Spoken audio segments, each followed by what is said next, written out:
Fluent and Chill. I'm Anthony K from Sports Fluent, and I'm here with my man Jay Dove from Chilltown Hoops. Jay, the last couple of weeks, we went over the Eastern Conference, the Western Conference, and where we thought the teams would kind of play out over the next season based on the moves that they've made so far. Mm-hmm. Barring any, major trades, like last year we saw Harden go to the Nets after the season had started. So we can't predict any of those things. So we're assuming it is how it is. Now, I still think, let me put this out there, I still think Ben Simmons and possibly Damian Lillard might be on the move, but let's assume that they stay where they are. So I'm going to go through the teams in each conference. I'm going to tell you which were the teams that were in the playoffs, and we're going to try to whittle that down to 10 teams that we think have a shot to make the NBA final, and what needs to go right for them to make it. And hey, if this doesn't go right, if it goes wrong, this is why they won't make it. So let's start in the East because we're both in the East. So here's the standings from last season. So it was Philadelphia, Brooklyn, Milwaukee, New York, Atlanta, Miami, Boston, Chicago. Okay, those are the 8. Or sorry, I bumped up Chicago. I should say I bumped up Chicago. Washington. Yeah, well, it was Washington, and I've already bumped them up because I don't think – so we're going to start with those 8. I've eliminated, and if you disagree with this, I've eliminated from title contention Washington, Indiana, Charlotte, I hate to say it, Toronto, Cleveland, Orlando, and Detroit. Is that fair that those are out? Yes. Or do you think okay? Yeah, that's fair. So now we got 8. So I'm going to take it a step further, and again, disagree with me if you want or if you need to. I've also eliminated New York and Atlanta. I don't think that window is closed for Atlanta yet. From what I saw them do last year, I'm not 100% certain that window is closed. That I think they're going to come back this season. I think they're going to be healthy because health is the most important thing. For sure. I think Trey's going to come back better. I think that unit that they have, they've been there and they know how close they were. I still don't think that they could beat I don't think that they would have beaten Milwaukee, but I think that they have a shot. So I'm not going to completely eliminate Atlanta because they might avoid Milwaukee and they might run up on matchups are everything. Okay, I've always felt like that in the NBA. Matchups are everything, and if you can avoid some teams and let this team deal with that team, and then you have to deal with this team, that's great on your part. I mean, the prime example would be the Houston Rockets. I always bring up the Houston Rockets in the 1993-94 season. The Houston Rockets at that point had been eliminated 3 times in the last, I think, 7 years by the Seattle Supersonics. And they had the luxury of having Denver bounce Seattle in round 1 because that Seattle team won 62 games that year. And I think they would have beat Houston again. So matchups are everything. So I'm not ready to completely 86 Atlanta. If they could avoid, if they could get a good matchup and go on a run again, because I honestly thought that they had a really good shot at winning it. So I'm not ready to throw Atlanta out yet. So let me put this. You're famous. I'm going to steal one of your lines here because you're famous for you have Kobe Bryant at number 11. And when people ask you why, you always give them one of these. Who you pulling out from your 10? So I'm going to ask you, if Atlanta's in, because we got to whittle it down to 10, and I'm assuming it's 5 per conference. It might not balance that way, but who you pulling out? Philadelphia? Brooklyn? Because this is who's left. Milwaukee? Miami? Boston? Or Chicago? Chicago's out.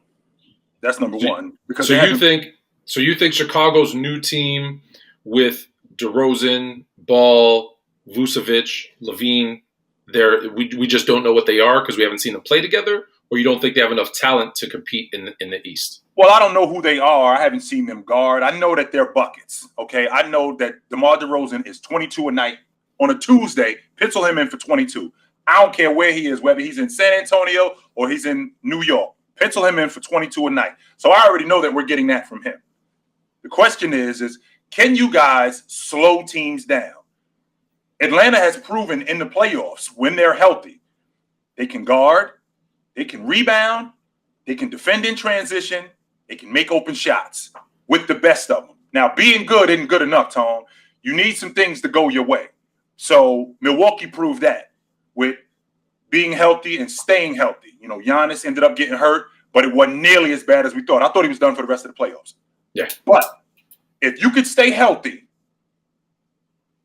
that's one thing that can absolutely go your way. However, when you got teams like Atlanta, you got teams like the Knicks, you got teams like Miami, we do a lot of the same things. So what's the difference that's going to push us, that's going to push Atlanta past the rest of these teams? Well, Atlanta got a dynamic point guard who's a distributor and who's a passer.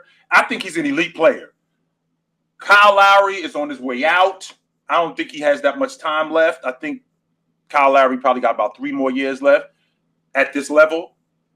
That Miami team, I think they're going to be better, but I'm not ready to put them past Atlanta yet.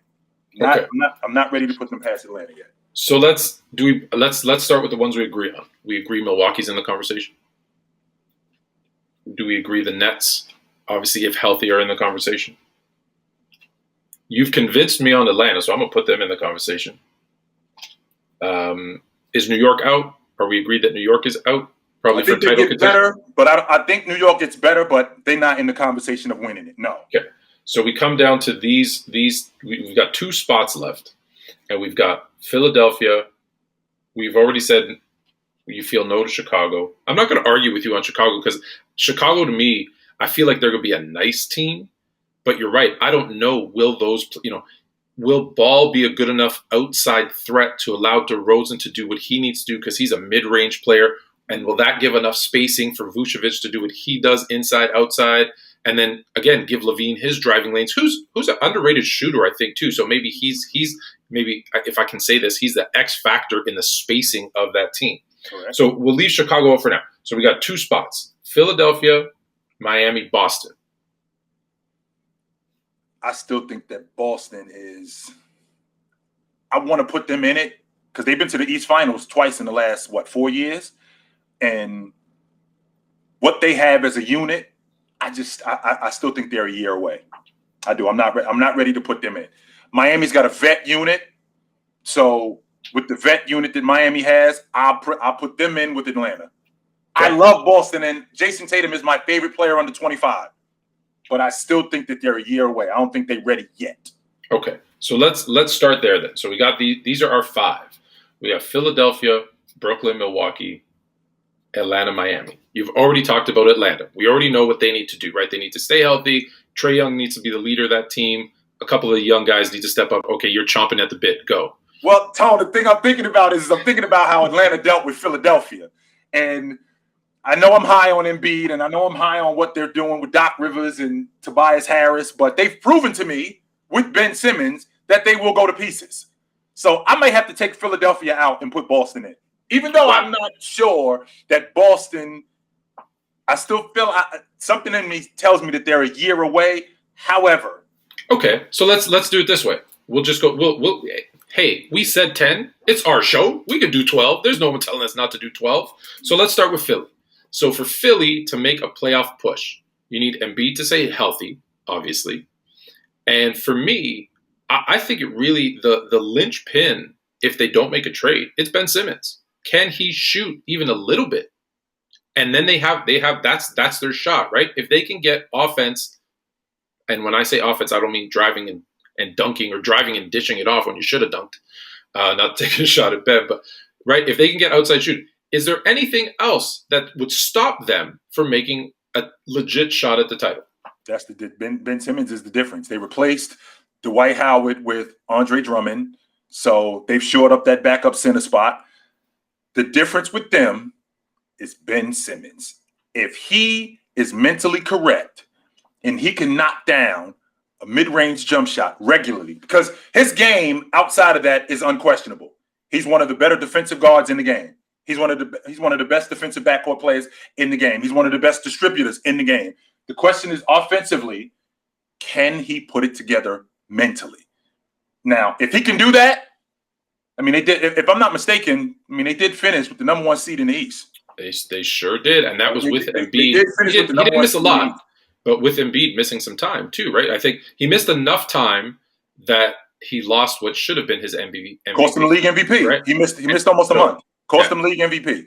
I don't think it was enough to cost him it, but that's probably a conversation for another day. Okay, so we agree it's Ben Simmons. The Nets. Is it as simple as saying health?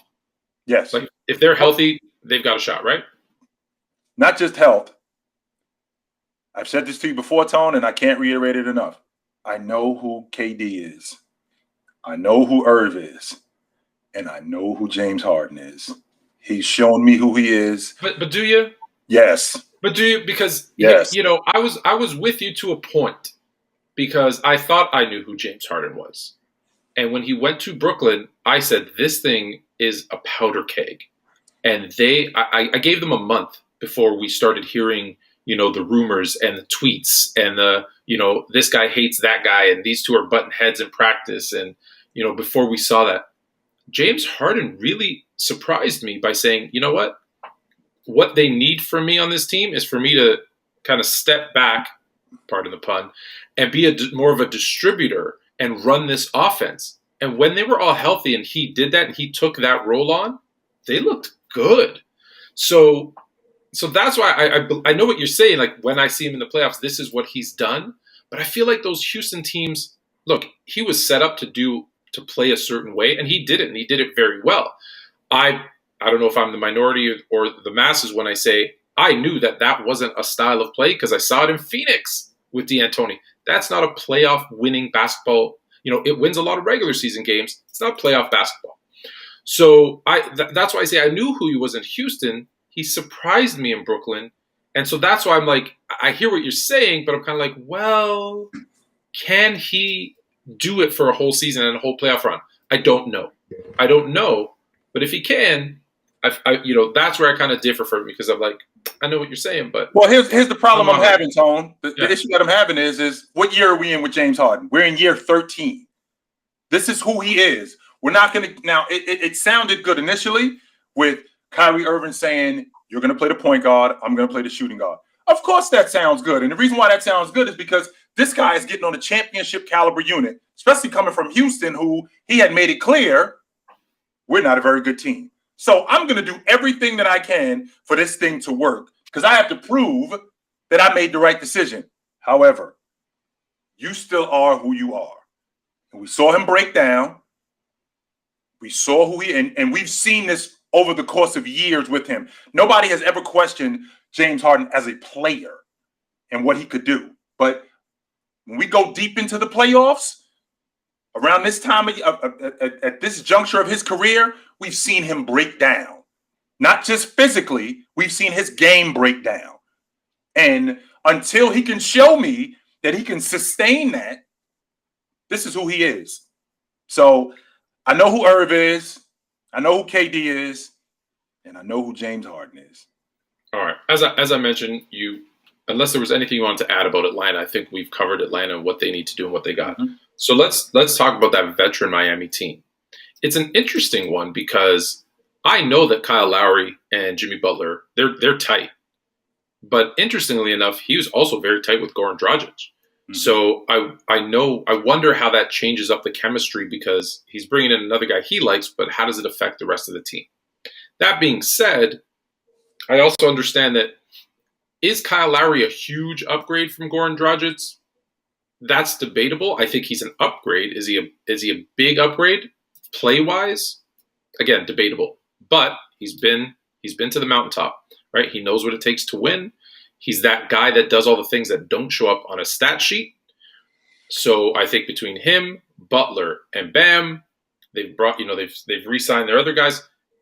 What needs to go? Listen, I think just to not be redundant, health. We know health. Let's put the health aside because for every team they need to be healthy. What needs to go right for them to have a legitimate shot at showing that the bubble year wasn't a fluke? To be honest with you, Tone, as much as I like them and I'm putting them back in the mix, I'd love for them to trade 4 or 5, man, because I'd like to move Bam to the 4. I think that he would be so much better offensively for them if he played the 4. Because Bam, who Bam reminds me of, and I mean, again, I'm an older guy. Bam looks to me like a more athletic version of Buck Williams. when he was with the Nets. That's who Bam reminds me of. And I think that he could be a 20-10 guy if he plays the 4 the way that they had that offense. And I think that they need to feature him more. They shoot the long ball a lot. And what Miami does, they run that same offense that Golden State runs. When I was being down here, I've heard a lot of Miami being the Golden State of the Eastern Conference because, they move the basketball and you got a lot of movement off the ball. If they could feature Bam more, that would give him more confidence and it would expand his game. And the way that works is moving him to the 4. You're going to get what you're going to get at a Buckets. Yeah. You're going to get what you're going to get at a Duncan. He's your long ball shooter. I think that if they could trade for a 5-man who could just be you don't got to be Rudy Gobert good.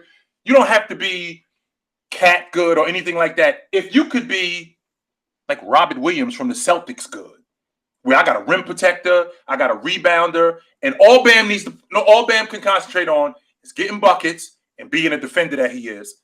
I think that pushes them over the top. Yeah, take that kind of shot blocking, rebounding pressure off of him because he feels he's got to do it all when it comes to that, and it takes away from his offensive game. All right, so everything needs to go right. You think there may be a piece away though from really making a legit run? Okay. Mm-hmm. You noticed I skipped one team because I wanted to save them for the end because they're the defending champs. They got the belt. They basically got the same team. Again, health and just stay hungry. Well, I don't know if it's stay hungry because I think they're going to be right back in the middle of it. Tone, I still don't like losing PJ Brown to the Miami Heat. PJ Tucker. Yeah. I still don't like. I don't mind losing him. We can't lose him to them. We could lose PJ to Toronto. We could lose PJ to New Orleans. We can't lose PJ to the Miami Heat because that's going to come back and bite us. Yeah. And I think that's a problem. Losing Brian Forbes, he went back to San Antonio. But I think that isn't a problem because you get DiVincenzo back and you still got Connaughton. So I don't think that's a problem. I think that Milwaukee's going to be right back in the middle of it as long as they stay healthy. I love Middleton. I love Giannis. I love their dirty work guy in Portis. I think he steps into that role that Tucker had not just on the perimeter, because Portis can defend on the perimeter, but he also can defend in the post too. He's their energy guy. And with Drew Holiday being, in my opinion, the best perimeter defender in the game, I think that Milwaukee is the team to beat in the Eastern Conference. So you think Portis can take on that added responsibility, that PJ Tucker, that kind of, like you said, that dirty work type of role for them? I do. So losing Tucker, obviously you're losing it to another one of the top 5-6 teams. So that's the issue. I get that, but losing him, you don't think takes away too much from their repeat chances?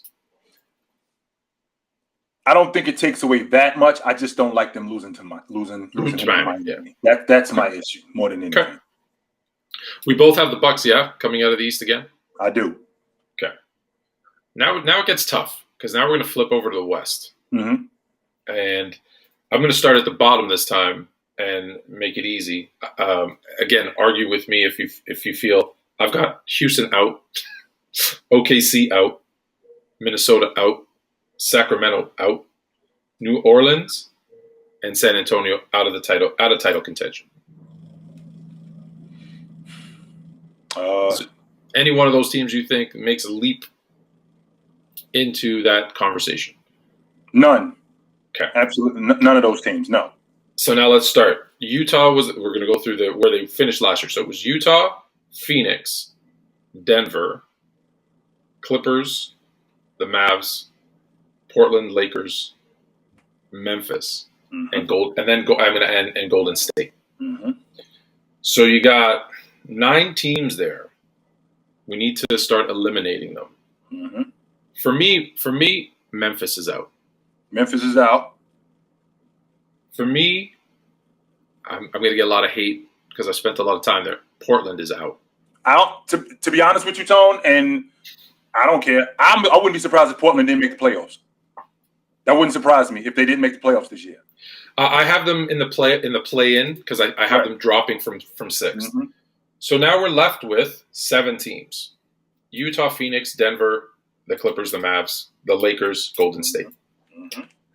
Is there anyone? I have 2 more that I think are out. I know I'm going to get a lot of slack for this one. I think Phoenix is out. I think they missed their window. Mm-hmm.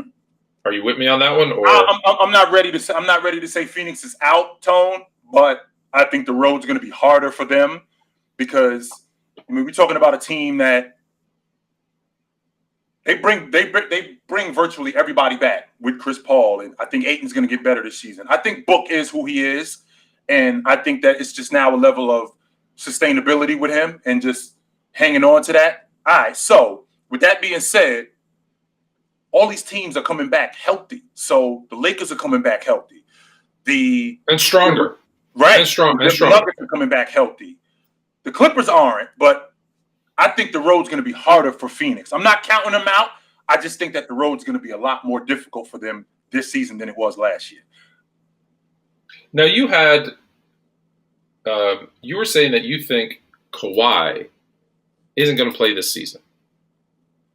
So do we want to go with he's not playing this season? We take because if he's not playing, the Clippers are out of the conversation, are they not?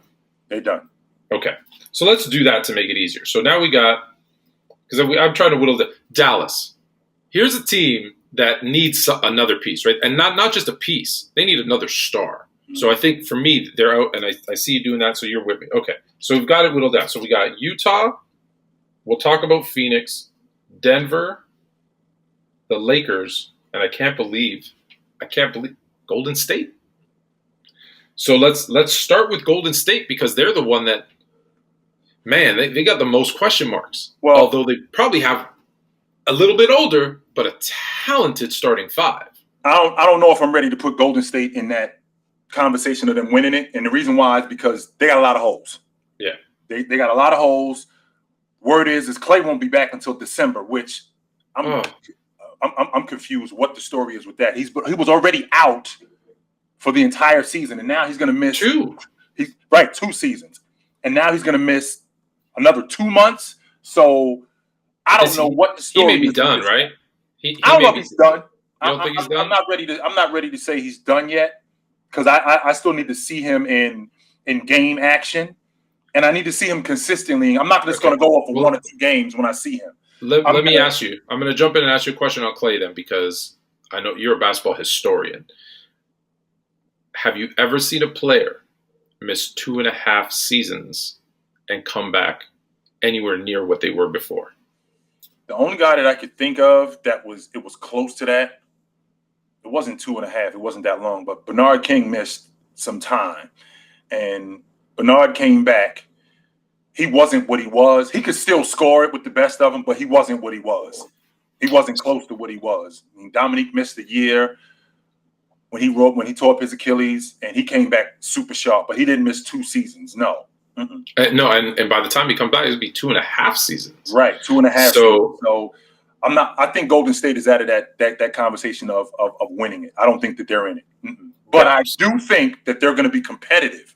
Yeah, I need to see what Clay is, and I need to see what Clay is constantly. I'm not just going off 1 or 2 games, Tone. I want to see what Clay is, and does he progress? Because if he's the same guy that he was 2 years ago, I think they're right back in the middle of the Western Conference and being competitive. If he's not, they're out. Okay, we're going to start with what I call the enigma wrapped in a conundrum that is the Utah Jazz. What needs to happen for them? I think they got to. I think the same thing that happened for Milwaukee. I think that they need some luck, man, because I personally think they got all the pieces. I think that they have all the pieces to win it. I think that they need some luck. They need some things to go their way. Getting with that Clipper team was a bad matchup for them. Rewind the clock back to 2007 when the Dallas Mavericks went over 60-something games, and they got to run up on the Golden State Warriors in the first round of the playoffs. That was a terrible matchup for them. If they don't see Golden State, I think Dallas is back in the finals in 2007. That was a terrible matchup for them. The Jazz, they run into the Clippers. That's a terrible matchup for them with Leonard. I think that if they don't run into the Clippers, I think they beat Phoenix. And with the Lakers being who they were, and the Lakers being out, I think they beat Denver. I absolutely think that they beat them. So they need the Jazz. I think they have all the pieces with Donovan being who he is. Mike Conley needs to stay healthy. Rudy being the rim protector that he is.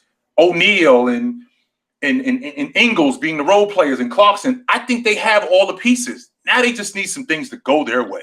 If I didn't tell you the name of a team, and I just said I've put a team together, I've got a gritty, defensive, veteran point guard.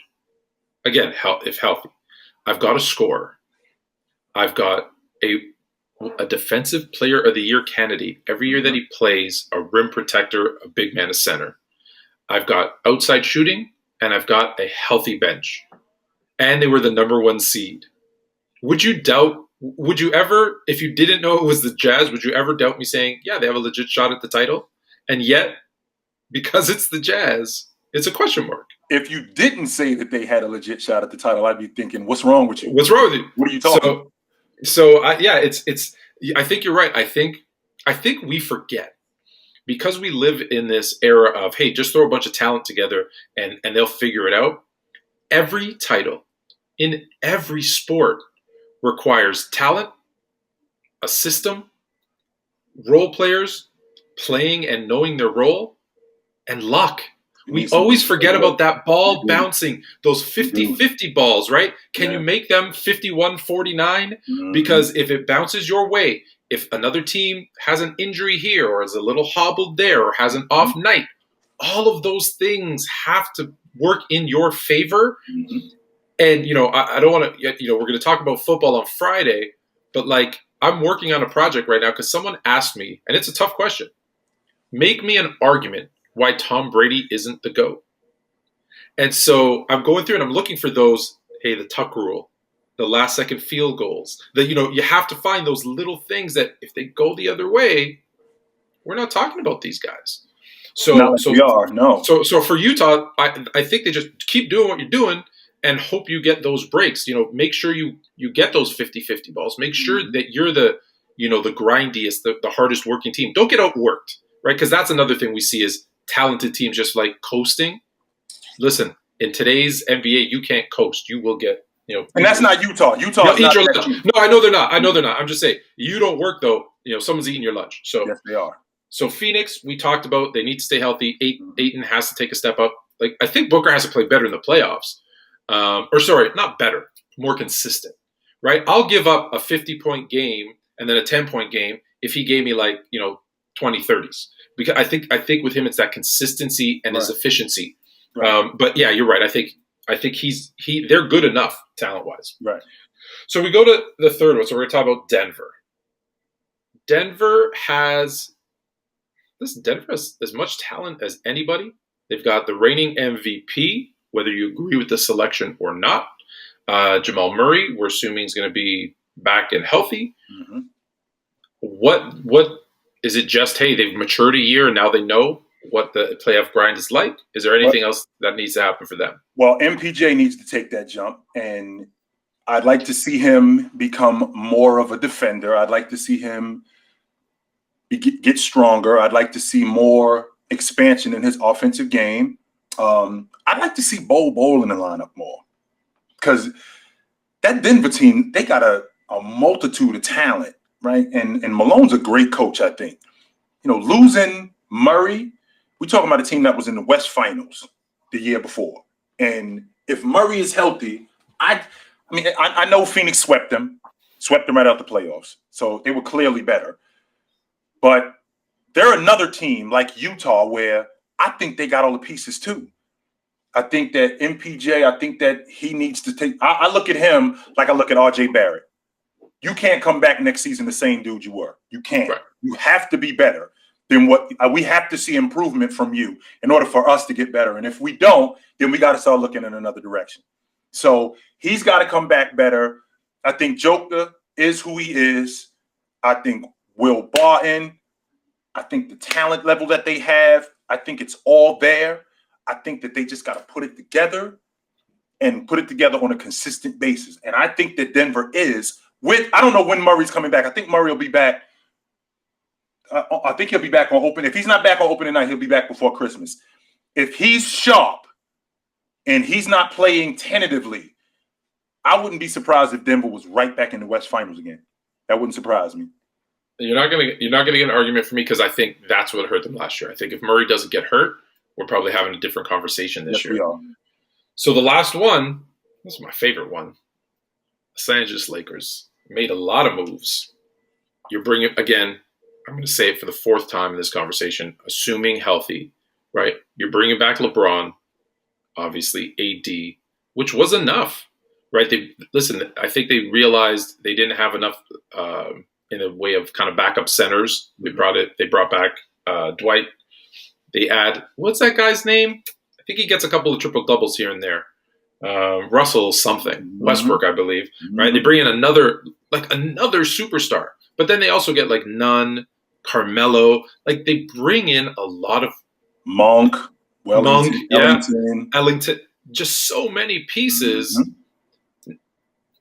Look, for me, and I'm not just saying this because of my fandom, I think if they're healthy, they run away with this thing, right? Am I just delusional because I'm a Laker fan? No, you're not delusional. And I'll start the conversation with Russell Westbrook is in Los Angeles, and this is business. That's all this is. Russ is looking at James, and he's getting on James to make sure that James stays on him. James, I'm here to win. I'm not here to party. I'm not here to hang out. I'm not here for business deals. I've done that already. I'm here because I've seen parades on Figueroa Boulevard, and I want to be a part of that. And the only way for that to happen is I need to find out exactly what I need to do in order for this to work. And in order for this thing to work, Russ got to fall in line. And I think he will. I think Russ is locked in. Whatever they need him to do, this isn't a situation with him being one of those players who I'm still trying to get my stats or my ego is in the way. No, I don't think that at all with Russ. I think Russ is completely locked into what they're doing. You tell me what I need to do, and I'll do it. You got your long ball shooters in Ellington, Monk, and Nunn. I think that's going to be great with them stretching the D and spacing the floor. And we can't forget the most important element here, which is our primary ball handler in James. He had a whole summer to heal up and to come back healthy.